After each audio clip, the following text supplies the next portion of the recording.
Assalamualaikum warahmatullahi wabarakatuh. Bertemu kembali dengan saya di channel Guru Asiku. Kali ini kita akan membahas tentang Kartu Jakarta Pintar atau yang biasa disebut dengan KJP Plus gitu ya. Tahap 2 tahun 2025. Ada apa aja sih yang kita mau bahas gitu ya? Yuk teman-teman yang belum subscribe silahkan subscribe, yang belum like silahkan like. Dan jangan lupa nanti di-share ya, agar informasinya dapat diterima oleh teman-teman kita, saudara kita, tetangga kita, ataupun yang memang membutuhkan informasi ini gitu ya. Langsung saja kita membahas satu persatu terkait apa yang kita mau bahas secara detail di KJP Plus ini.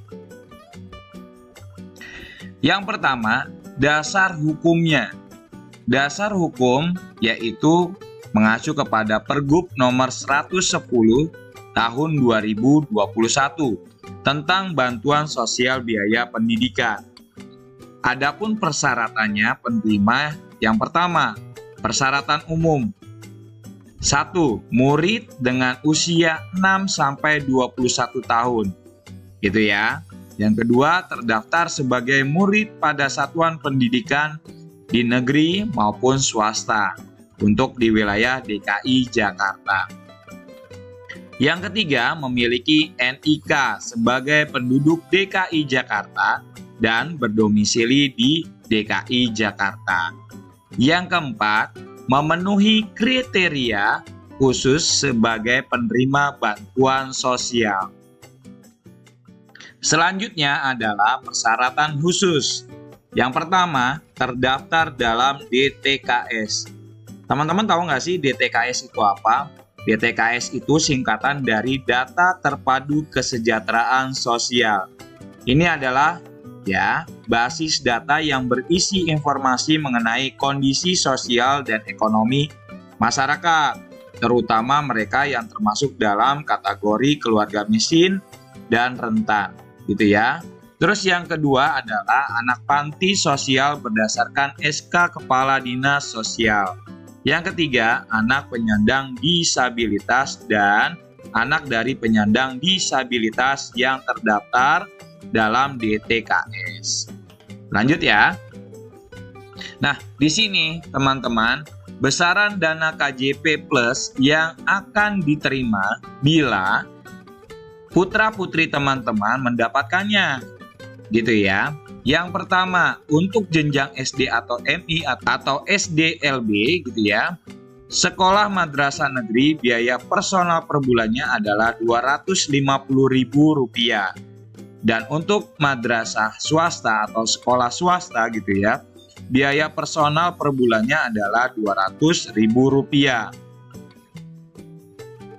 Untuk SPP sekolah swasta per bulannya adalah Rp130.000.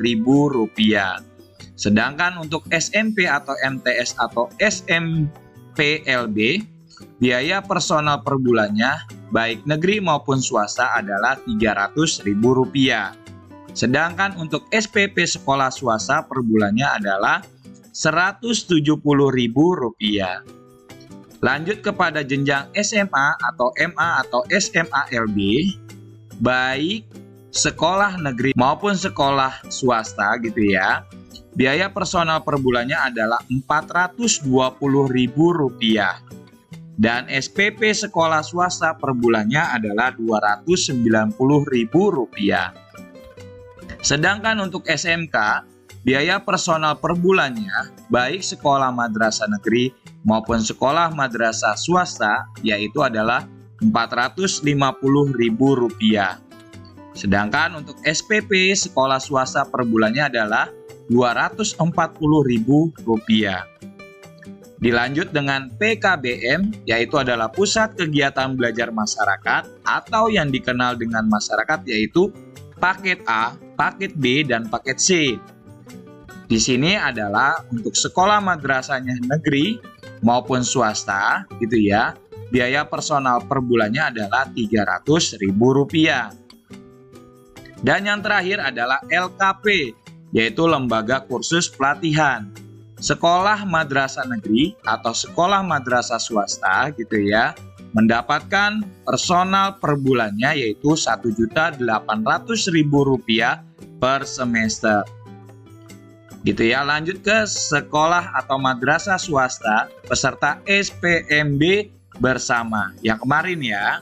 Untuk jenjang SMP klaster 1, biaya personal per bulannya adalah Rp300.000. Sedangkan untuk SPP sekolah swasta per bulannya adalah Rp225.000.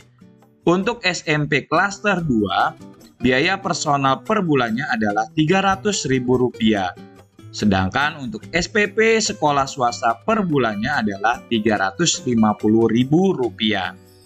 Untuk SMP klaster 3, biaya personal per bulannya adalah Rp300.000 dan SPP sekolah swasta per bulannya adalah Rp623.705. Untuk di jenjang SMA klaster 1, biaya personal per bulannya adalah Rp420.000.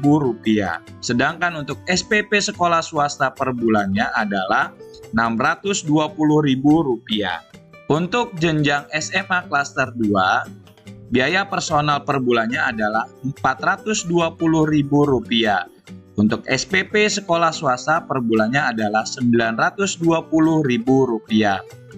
Dan untuk SMA klaster 3, yaitu biaya personalnya per bulannya Rp420.000 dan SPP sekolah swasta per bulannya adalah Rp1.100.000. Dan untuk jenjang SMK klaster 1, personal per bulannya adalah Rp450.000 dan SPP sekolah swasta per bulannya adalah Rp620.000.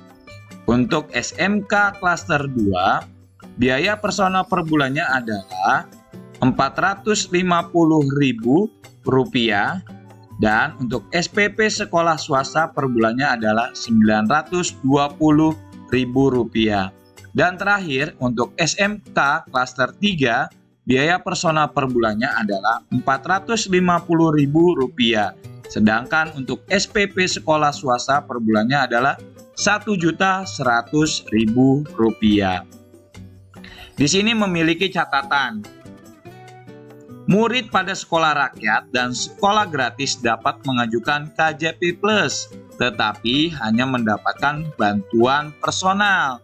Besaran bantuan dana personal sama dengan sekolah madrasah negeri. Begitu ya. Nah, di sini tata cara pendaftaran KJP+ tahap 2 tahun 2025.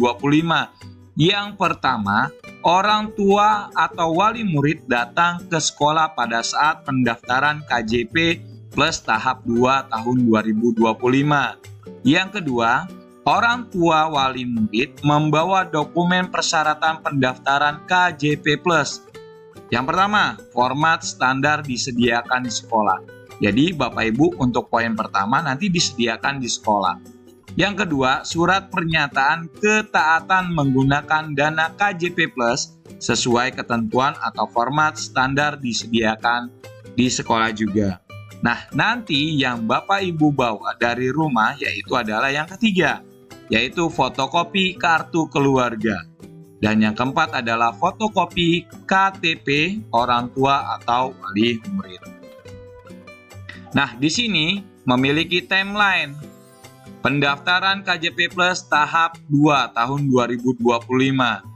Untuk orang tua atau wali murid menyiapkan berkas persyaratan usulan KJP itu dimulai tanggal 26 sampai tanggal 28 Juli 2025. Terkait dengan berkas-berkas yang memang diperlukan gitu ya. Nanti berkasnya itu bisa saya sematkan di dalam kolom komentar gitu ya teman-teman. Terus juga di sini itu contohnya nanti. Nah, di sini untuk pendaftarannya dimulai tanggal 30 Juli sampai dengan 7 Agustus 2025 dan akan diverifikasi oleh sekolah gitu ya. Dan unggah SPTJM itu tanggal 30 Juli sampai dengan 8 Agustus 2025. Dan verifikasi Dinas Pendidikan Provinsi DKI Jakarta itu ada di tanggal 11 sampai 16 Agustus 2025. Dan terakhir, penetapan penerima atau penerima melalui keputusan gubernur gitu ya. Tanggal 18 Agustus sampai dengan 30 September 2025. Di sini ada tata cara sekolah memverifikasi kelayakan pendaftar KJP Plus tahap 2 tahun 2025. Simak baik-baik ya teman-teman. Di sini pengecekan DTKS yang tadi sudah saya sampaikan gitu ya. Terdaftar pada DTKS kategorinya layak. Yang kedua, kelayakan dokumen persyaratan.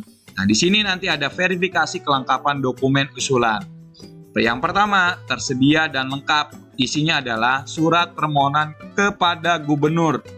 Ini nanti ada ya di kolom komentar. Nanti teman-teman bisa lihat contohnya seperti apa gitu ya. Terus yang nomor 2 adalah surat pernyataan ketaatan menggunakan dana KJP Plus sesuai ketentuan. Begitu ya. Nah, yang ketiga di sini fotokopi kartu keluarga. Yang keempat adalah fotokopi KTP orang tua atau wali. Nah, nanti persyaratan ini Bapak Ibu sudah di staples dibawa ke sekolah. Begitu ya. Yang ketiga, kelayakan legalitas dan integritas, yaitu adalah berupa verifikasi kedisiplinan dan kepatuhan. Yang pertama di sini kondisi murid. 1. Terdaftar sebagai murid aktif di sekolah atau madrasah, memiliki NISN. Jadi kalau sudah memiliki gitu ya, sudah pasti ini sudah masuk ke dalam kriterianya. Dan terdaftar di Dapodik atau EMIS. Yang kedua, murid disiplin hadir bersekolah. Jadi hati-hati teman-teman, bagi putra-putrinya yang tidak hadir dengan secara baik, maka ini bisa jadi ketika verifikasi dinyatakan tidak layak. Yang ketiga, murid memiliki kepatuhan terhadap tata tertib sekolah dan tidak melanggar larangan. Yo, diingat lagi yo gitu ya. Putra-putrinya pernah terlibat nggak dalam tata tertib sekolah? Kalau baik-baik saja, maka verifikasi akan berjalan lancar. Yang keempat, di sini ada kelayakan sebagai anak keluarga tidak mampu sesuai dengan Pergub 1250 tahun 2020 tentang variabel kas daerah untuk pendataan dan pemutakhiran data fakir miskin dan orang tidak mampu. Verifikasi kelayakan pertama di sini ya, pastikan sebagai warga DKI Jakarta. Jadi kalau bukan warga DKI Jakarta nggak bisa ya Bapak Ibu. Jangan ada kata, kok saya nggak dapet, kok saya nggak dapet, kok saya nggak bisa. Coba dicek dulu di sini, masuk tidak dalam kategorinya gitu ya. Dan anggota keluarga dalam satu kakak tidak ada yang berstatus sebagai ASN, PNS atau P3K, TNI atau Polri. Anggota MPR RI, anggota DPR RI, anggota DPD RI, anggota DPRD Provinsi, anggota DPRD Kabupaten atau tingkat kota, pegawai tetap BUMN, pegawai tetap BUMD. Jelas ya? Untuk verifikasi kelayakan kedua, cek orang tua atau wali. Anggota keluarga dalam satu kakak tidak memiliki kendaraan roda 4 atau mobil. Nah, seringkali ketika dicek gitu ya, ternyata datanya ada nih nama bapaknya atau nama ibunya masuk dalam kategori orang yang memiliki kendaraan roda 4. Bagaimana tuh Pak caranya biar itu menghilang? Maka Bapak Ibu datang ke Samsat untuk menghapus nama itu kalau memang ternyata bukan milik Bapak Ibu atau milik eyangnya atau omnya. Silahkan berganti nama agar putra-putri Bapak Ibu mendapatkan haknya di KJP Plus ini. Begitu ya Bapak Ibu. Ya repotlah sebentar gitu ya, tetapi kan untuk membela putra-putri Bapak Ibu atau teman-teman semuanya. Begitu ya caranya ya. Jadi sudah saya beritahu kalau misalkan memang itu bukan miliknya, ya silakan diurus ke Samsat untuk penghapusan data tersebut. Terus juga di sini verifikasi kelayakan 3. Cek orang tua atau wali. Anggota keluarga dalam satu kakak tidak memiliki aset berupa tanah atau bangunan dengan nilai NJOP di atas 1 miliar. Gitu ya. Verifikasi kelayakan yang keempat, cek ke rumah. Jadi nanti ada salah satu ya petugasnya dari sekolah, baik itu guru maupun yang memang ditugaskan gitu ya. Anggota keluarga dalam satu kakak tidak mengkonsumsi air kemasan bermerek paling sedikit 19 liter. Jelas sampai sini ya. Yuk kita lengkapi lagi gitu ya. Nah, di sini Bapak Ibu harus paham tentang larangan penerima KJP Plus. Ya, yang tadinya sudah dapat itu bisa ditarik nantinya ya. Ketika Bapak Ibu tidak paham tentang ini, makanya tadi saya sampaikan, silakan Bapak Ibu share agar putra-putri Bapak Ibu dan putra-putri tetangga Bapak Ibu gitu ya atau saudaranya tetap terjaga dan mendapatkan haknya. Kan di sini bisa membantu gitu kan ya daripada keluarga itu sendiri. Yang pertama, larangan penerima KJP Plus ya, membelanjakan bansos biaya pendidikan di luar penggunaan yang telah diatur dalam Pergub. Yang kedua, merokok. Hati-hati peserta didik yang memang terdeteksi atau terlihat oleh pihak sekolah merokok, maka ini bisa batal terkait dengan penerimaan KJP Plus ya. Jadi larangan-larangan ini bisa ya memutuskan penerimaan KJP Plus. Dilanjut yang ketiga adalah menggunakan dan mengedarkan narkotika dan obat-obatan terlarang. Ingat Bapak Ibu, merokok saja tidak boleh apalagi yang ini gitu ya. Yang keempat, melakukan perbuatan asusila atau pergaulan bebas atau pelecehan seksual. Hati-hati ya Bapak Ibu ya untuk putra-putrinya. Yang kelima, terlibat dalam kekerasan atau perundungan.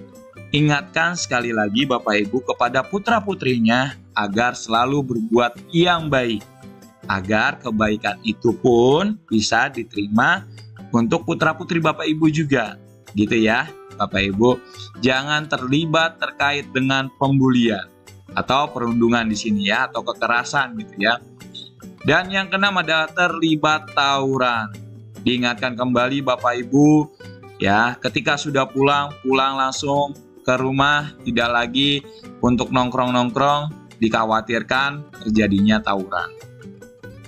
Yang ketujuh, terlibat geng motor gitu ya. Nah, Bapak Ibu, saya melihat beberapa gitu ya sekolah tingkat atas sudah diberikan gitu ya kendaraan bermotor nih. Ya, coba ditengok lagi putra Bapak Ibu gitu ya masih dalam keadaan aman-aman saja. Tidak terlibat dari geng motor itu sendiri atau geng sekolah gitu ya. Kenapa di geng sekolah nggak boleh? Ini sangat dikhawatirkan Bapak Ibu terkait dengan adanya perpeloncoan kepada peserta didik yang menjadi adik kelasnya. Jadi tolong diingatkan agar bisa tetap kerjasama dengan guru yang ada di sekolah. Jadi sama-sama membangun gitu ya dan membentuk putra-putri Bapak Ibu menjadi baik. Yang kedelapan, minum minuman keras atau minuman beralkohol. Jelas ya, salah ya. Terus 9, terlibat pencurian. Terus yang ke-10, melakukan pemalakan atau pemerasan atau penjamretan. Ingat Bapak Ibu, ingatkan yang baik-baik saja ya kepada putra-putri Bapak Ibu agar menahan ya egoisnya atau emosinya agar apa yang menjadi haknya itu dapat diterima.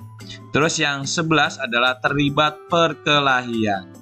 Yang ke-12 terlibat penipuan. Yang ke-13 adalah terlibat mencontek massal.